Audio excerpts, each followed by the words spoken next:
Extra, read all about it. Get your copies while they last. Stop the presses. And now for something completely different.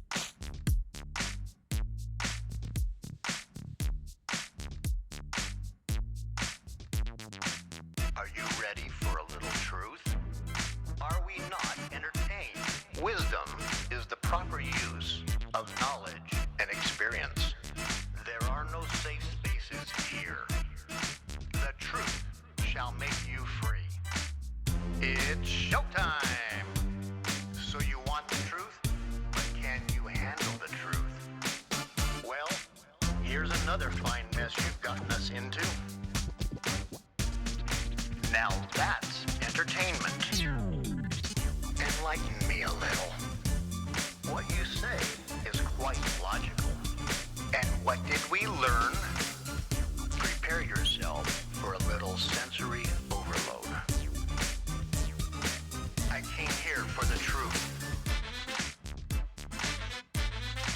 47 years ago. Stand by the roll show intro. Roll show intro in 3, 2, 1, go. This is the Craig L. Hayes Show. Good morning, America. Family, friends, and listeners all around this planet we call home. This is the Craig L. Hayes Show, and I am Craig L. Hayes.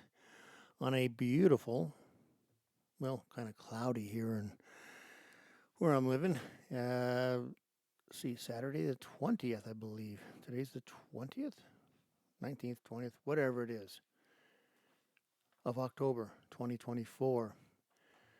A lot of things going on in this world. A lot of things going on in this country. Of course, we have an election coming up in, 2.5 weeks, basically. And it's going to decide which way we're going to go. Are we going to go along with tyranny, or are we going to go along the aisle of freedom? It all depends on how you vote. Voting with a D means tyranny, enslavement, Marxism, and destruction. Voting with an R means we postpone all that for a while, depending on who we elect after Donald Trump. So anyways, choice is yours. Today's topic is going to be sedition and treason. Ooh, sounds really big and bold and stuff. It's not really that weird of a topic to be discussing today, but I want to talk about it because of what's been going on in this country over the last several months. Actually, about a month and a half, ever since those animals of Hamas, those subhuman beings, went into Israel and killed 1,400 Israelis and captured hundreds and tortured and killed and maimed. We're going to talk about those people. And we're going to talk about the lowlifes in this country that support them. And believe me, they are lowlifes. They are just as bad as the subhuman garbage that came across the borders and killed people in Israel. If that hurts your feelings, if what I say about these subhuman beings offends you and stuff, I really wish you'd look at who you are rather than worrying about what I say. Because these people are the most disgusting subhuman animals on the planet that do things that they did. All you have to do is look at the videos of what happened and what went on to find out just what a disgusting group of people these are. And I'm calling them people, and I don't even know if they're really people. They're more like demons that follow an ideology of death and destruction. But let's talk about it. Shortly after the day after the Hamas terrorist group and Palestinians, remember it's the Palestinians too. Don't ever take and separate the two because they cannot be separated. The people of Gaza cannot say We didn't know anything about any of this stuff that was going on. We have no idea. When Israel goes into houses after house after house all over that country and shows there's nothing but ammunition, munitions, rockets, everything you can imagine inside people's houses, underneath their children's beds. You can't build tunnels underneath the Gaza Strip and have the people living there not knowing that something's going on under their feet. They have zero zip, nada innocence in this. Especially today, if you polled them and said, do you still support Hamas and what they did, 85 to 90% of the people that lived in Gaza still support Hamas. They are just equally culpable. They are equally guilty, and Israel should quit taking care of them, feeding them, sending in any kind of refuge. If they need to be fed, let the Arab, Muslims, whoever, feed them.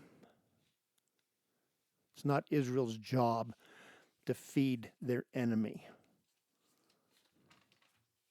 Did we feed any of our enemies while we were fighting a war? Or did we win the war and then start taking care of the populace? Hell, we bombed people into oblivion in World War II. So-called innocent people. It's called war. Anyways, let's move on to our country.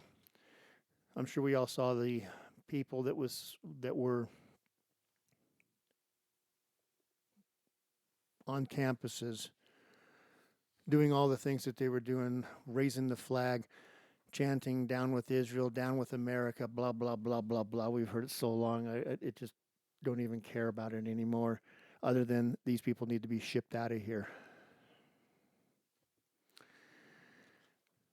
These are people that are being funded by Hamas.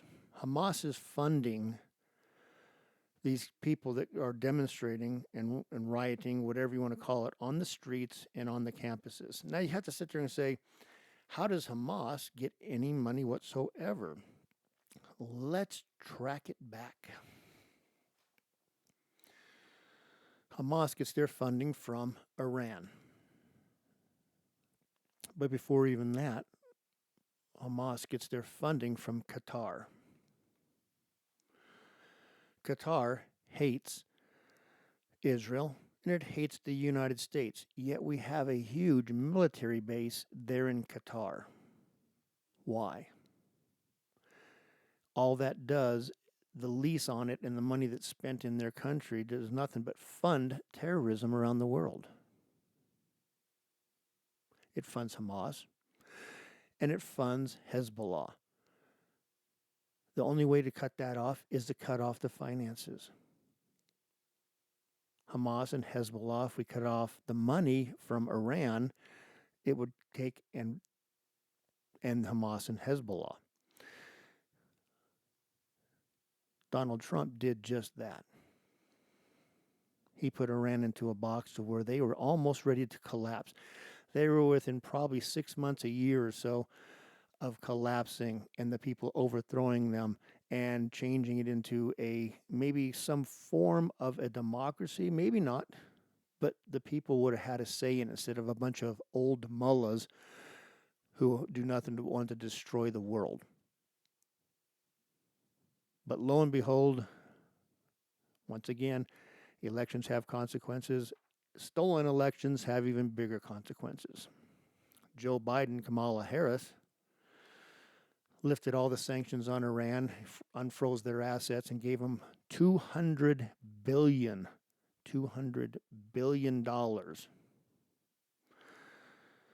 in oil revenues and everything else pumping into that country where they were ready to collapse.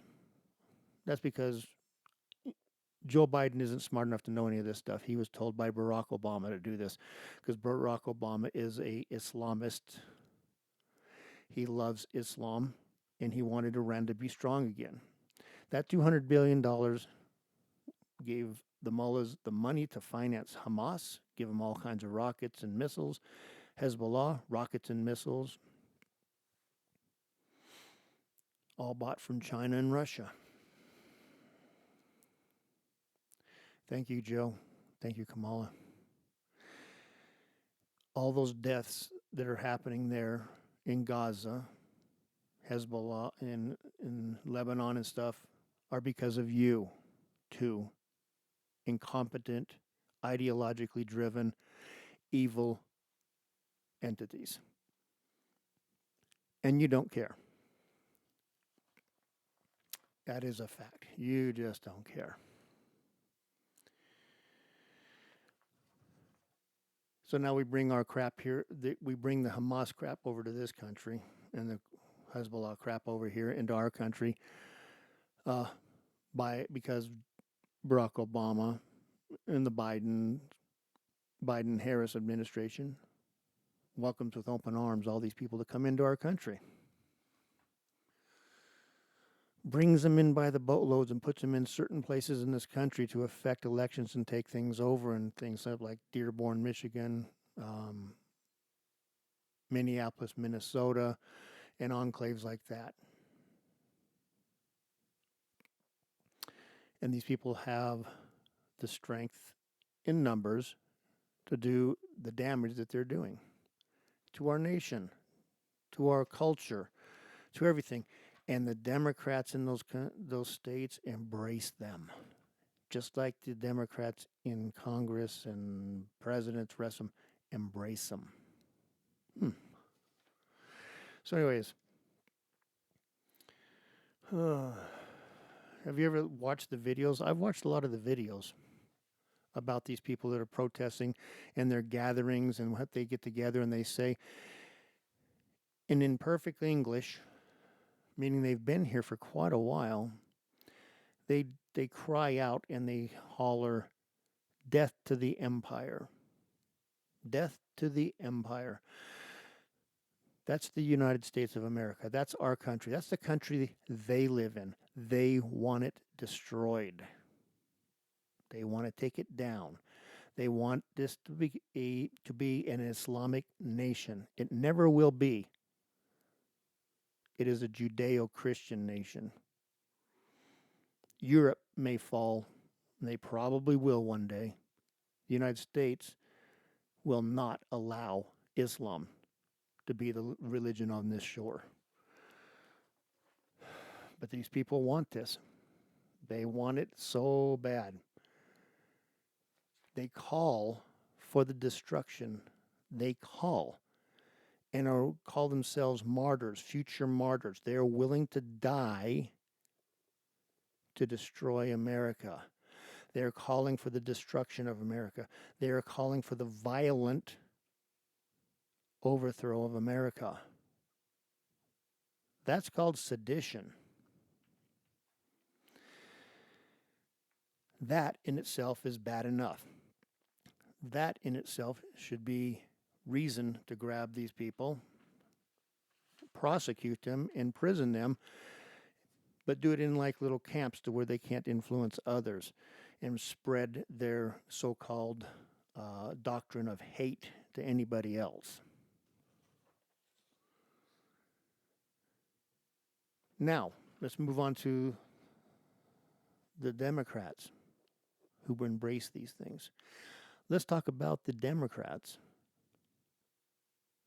that support them, who have pictures with them, gather with them, praise them for the work that they do.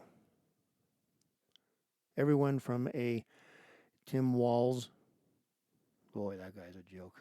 Wow. In Minnesota, to Gretchen Whitmer in Michigan, these people embrace the ideology of destruction of the United States and are fully aligned and willing to assist in that destruction. It's called the Democrat Party. Congressmen, well, you got Omar and you got AOC and a plethora of all these others that stand with Hamas, stand with the so-called Palestinians.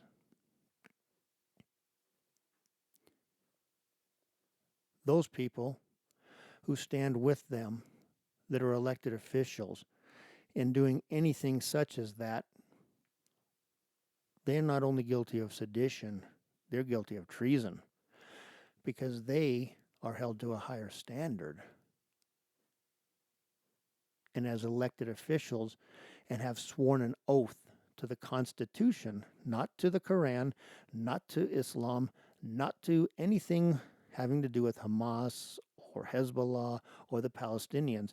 If they stand with those people, that's treason.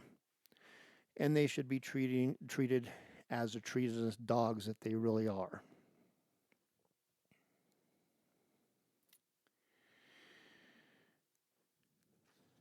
So, why is it that the Democrat Party supports and wants more and more of these people? I mean, Joe Biden and the State Department are trying to arrange to have tons of people from Gaza, Palestinians, brought into America. The wall on the southern border should be completed and shut and closed.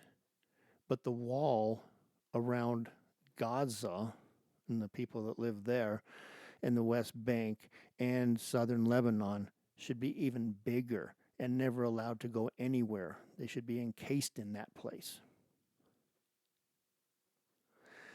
The Palestinians are a terrorist group of people.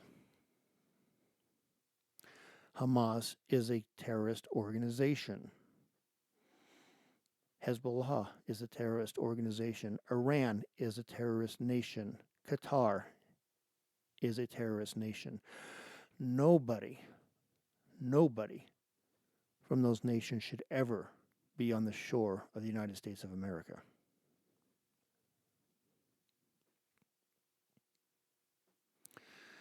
All we can do is hope for and do our part in getting Donald Trump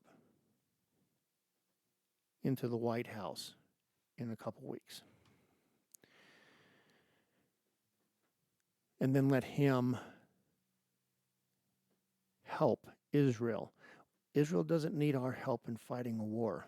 They just need the weaponry, munitions, supplies to finish eliminating the terrorist nations that are surrounding them. They'll do it themselves. But right now, they're having to jump through too many hoops because Biden is an anti-Semitic, hates Israel. Kamala Harris is an anti-Semite and hates Israel.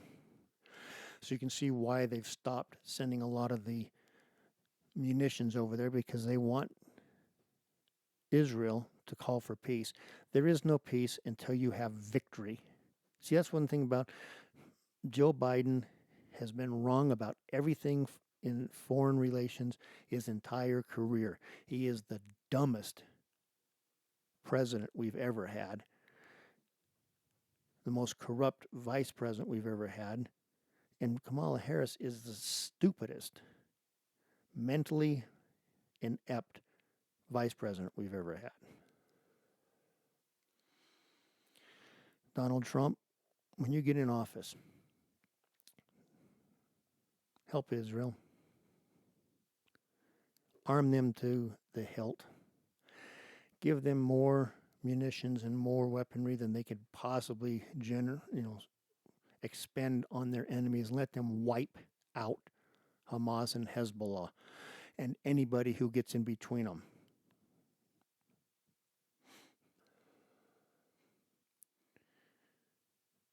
And treat the Palestinians just like the terrorists that they are too.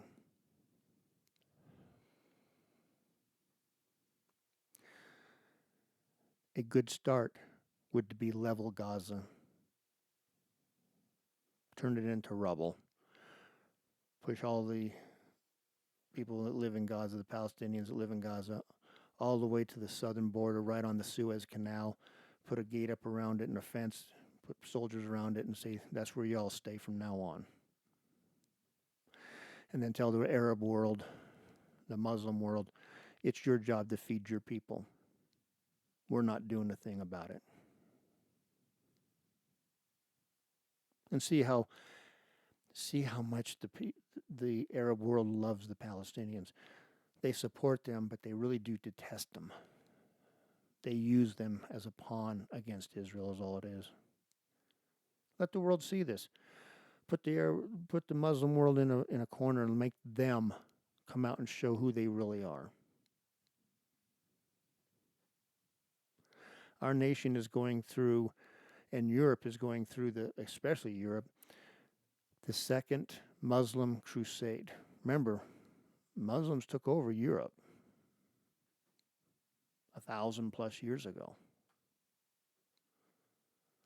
And it wasn't until the Christians shoved them back out across the Mediterranean, back into northern Africa and the Middle East. We're seeing that in this country. Little bits and pieces popping up, but it's showing up. We can't allow it. We can't allow an ideology that is in direct opposition to the Constitution of the United States and our founding documents and our beliefs and our Judeo-Christian culture to try and overturn us and overthrow us.